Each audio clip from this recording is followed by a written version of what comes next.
ভাবুন তো, একদিন হঠাৎ বিজ্ঞানীরা ঘোষণা দিল পৃথিবীর মতো আরেকটা গ্রহ পাওয়া গেছে। একটা গ্রহ যেখানে থাকতে পারে পানি, বাতাস, পাহাড়, সমুদ্র, এমনকি জীবনের অস্তিত্বও। আপনার মনে প্রশ্ন জাগতেই পারে, এটা কি সত্যি পৃথিবীর যমজ? আমরাও কি ভবিষ্যতে সেখানে গিয়ে থাকতে পারবো?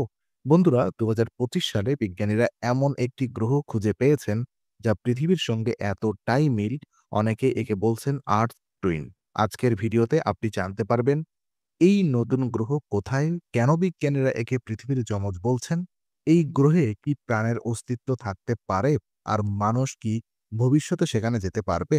তো স্বাগতম ইনফোনারিতে। চলুন শুরু করি মহাবিশ্বের সবচেয়ে বড় আবিষ্কার নিয়ে আজকের রহস্যময় যাত্রা। প্রথমত, গ্রহটি কোথায়?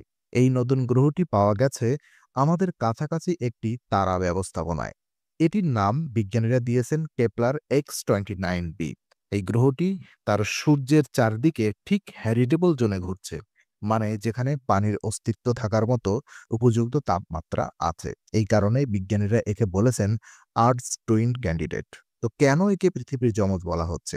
কারণ এটি পৃথিবীর সঙ্গে অনেক দিকেই অবিশ্বাস্য মিল দেখাচ্ছে। আকারে প্রায় পৃথিবীর সমান, ঘনত্ব এবং ভর পৃথিবীর কাছাকাছি, শিলাময় গ্রহ, পৃষ্ঠে পানি থাকার সম্ভাবনাও প্রবল, বাতাস থাকার ইঙ্গিত, দিন-রাত প্রায় পৃথিবীর মতোই।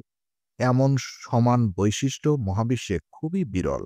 বিজ্ঞানীরা তাই বিশ্বাস করছেন এই গ্রহটির লাইফ ফ্রেন্ডলি পরিবেশ থাকতে পারে। তো গ্রহটির বাতাসে কি পাওয়া গেছে? টেলিস্কোপের মাধ্যমে দেখা গেছে এর বায়ুমণ্ডলের গ্যাসগুলো পৃথিবীর মতো। নাইট্রোজেন, অক্সিজেনজাত গ্যাস, মেঘের মতো সাদা ধূসর স্তর, জলীয় বাষ্পের উপস্থিতি, এগুলো সবই ইঙ্গিত করে এখানে পানি থাকতে পারে। আর পানি মানেই সম্ভাবনা, পানি মানেই জীবন। তো কি সত্যিই জীবনের চিহ্ন পাওয়া গেছে? বিজ্ঞানীরা সরাসরি প্রাণ দেখেননি, তবে কিছু সবুজ ভাব আলো, কিছু অদ্ভুত তাপমাত্রার পরিবর্তন আর কিছু রাসায়নিক সিগন্যাল প্রমাণ করে এখানে মাইক্রো অর্গানিজম এবং প্রাইমেটিভ লাইফ ফর্ম থাকতে পারে।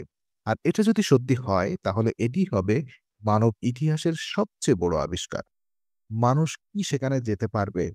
তো সমস্যা একটাই, এটি আমাদের থেকে প্রায় ৪০ আলোক বর্ষ দূরে। এখনকার প্রযুক্তিতে সেখানে যেতে সময় লাগবে হাজার হাজার বছর। তবে বিজ্ঞানীরা নতুন লাইট স্পিড প্রকল্প অথবা রক ড্রাইভ কনসেপ্ট এবং আয়ন প্রপালশন নিয়ে কাজ করছেন। সম্ভবত আগামী শতকে মানুষ সেখানে পৌঁছাতে পারবে।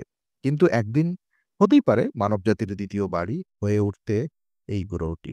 তো এই আবিষ্কার প্রমাণ করে আমরা মহাবিশ্বে একা নই। পৃথিবী অনন্য হলেও একক নয়। জীবন হয়তো মহাবিশ্বের খুব সাধারণ বিষয়। বৈজ্ঞানিক অনুসন্ধান আমাদের ভবিষ্যৎ বদলে দিতে পারে। এটি শুধু একটি গ্রহের আবিষ্কার নয়, এটি মানবজাতির ভবিষ্যৎ আশা। বন্ধুরা, আজ আমরা জানলাম পৃথিবীর মতো আরেকটি গ্রহ সম্পর্কে, যা হয়তো আমাদের ভবিষ্যৎ মুক্তির পথ।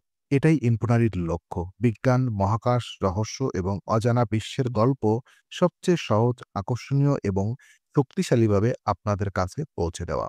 ভিডিওটি ভালো লাগলে লাইক দিন, কমেন্টে লিখুন আপনার কি মনে হয় আমরা মহাবিশ্বে একা? আর অবশ্যই ইনফোনারিকে সাবস্ক্রাইব করুন। Stay curious, stay ইনফোনারি।